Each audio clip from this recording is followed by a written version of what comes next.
തെരഞ്ഞെടുപ്പ് തോൽവി CPM വിശദമായി ചർച്ച ചെയ്യും. ഈ മാസം 15-ാം തീയതി ചേരുന്ന പോളിറ്റ് ബ്യൂറോ യോഗം തോൽവി ചർച്ച ചെയ്യുമെന്ന് അറിയുന്നു.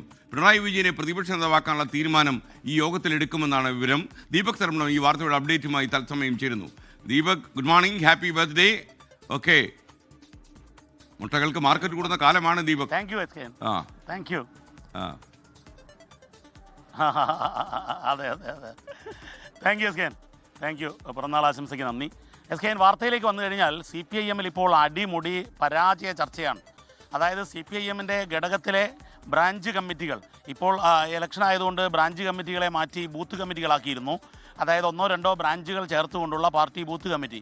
ഈ ബൂത്ത് കമ്മിറ്റി വാട്സപ്പ് ഗ്രൂപ്പുകളും ബ്രാഞ്ച് കമ്മിറ്റി വാട്സപ്പ് ഗ്രൂപ്പുകളും മുതൽ അങ്ങോട്ട് പാർട്ടിയുടെ വിവിധ ഘടകങ്ങളിൽ ചർച്ചകൾ നടക്കുകയാണ്. അതിൽ 2 രീതിയിൽ പക്ഷം പിടിച്ചുള്ള ചർച്ചകളാണ് നടക്കുന്നത്.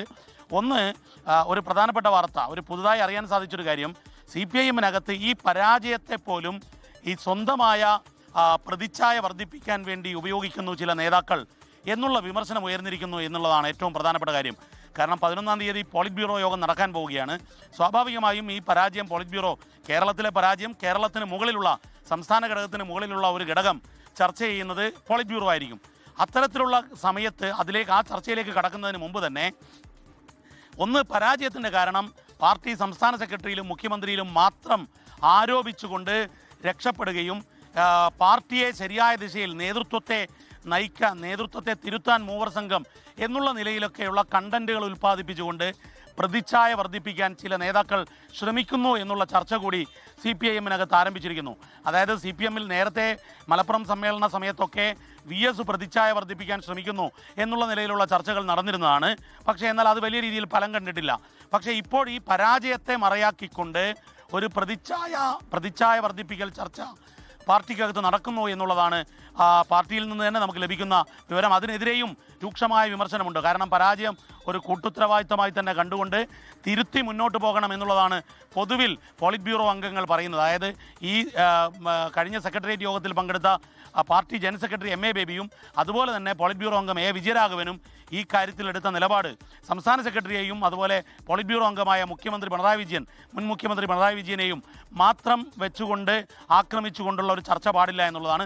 പക്ഷേ നിർഭാഗ്യവശാൽ അത്തരത്തിലുള്ള ചർച്ച സജീവമായി പാർട്ടിക്കകത്ത് ഇപ്പോഴും നടക്കുന്നുണ്ട് എന്നുള്ളതാണ് പാർട്ടി തിരിച്ചറിയുന്നത്. അതിൽ ഈ പ്രതിച്ഛായ വർദ്ധിപ്പിക്കൽ ഒരു പ്രധാനപ്പെട്ട ഘടകമാണ്. മറ്റൊരു പ്രധാനപ്പെട്ട കാര്യം, SKN 11-ാം തീയതി നടക്കുന്ന പോളിറ്റ് ബ്യൂറോയിൽ കേരളത്തിലെ പ്രതിച്ഛായ ചർച്ച ഉൾപ്പെടെയുള്ള പരാജയ കാര്യങ്ങൾ വിശദമായി ചർച്ച ചെയ്യും. ഒരു അജണ്ട പ്രധാനമായും കേരളത്തിലെ പരാജയമാണ് വെച്ചിരിക്കുന്നത്. പ്രതിപക്ഷ നേതാവിൻ്റെ കാര്യത്തിലും അന്ന് തന്നെ പോളിറ്റ് ബ്യൂറോയിൽ തീരുമാനമുണ്ടാകും. കാരണം അതാത് ഘടകങ്ങളാണ് പ്രതിപക്ഷ നേതാവിനെ തീരുമാനിക്കേണ്ടത്, അല്ലെങ്കിൽ മറ്റു പദവികളെ തീരുമാനിക്കേണ്ടത്. ഒരംഗം ഏത് ഘടകത്തിലാണോ ആ ഘടകം വേണം അതിന് അനുമതി നൽകാൻ. ആ കാര്യത്തിലും തീരുമാനമുണ്ടാകും. SKN. Thank you.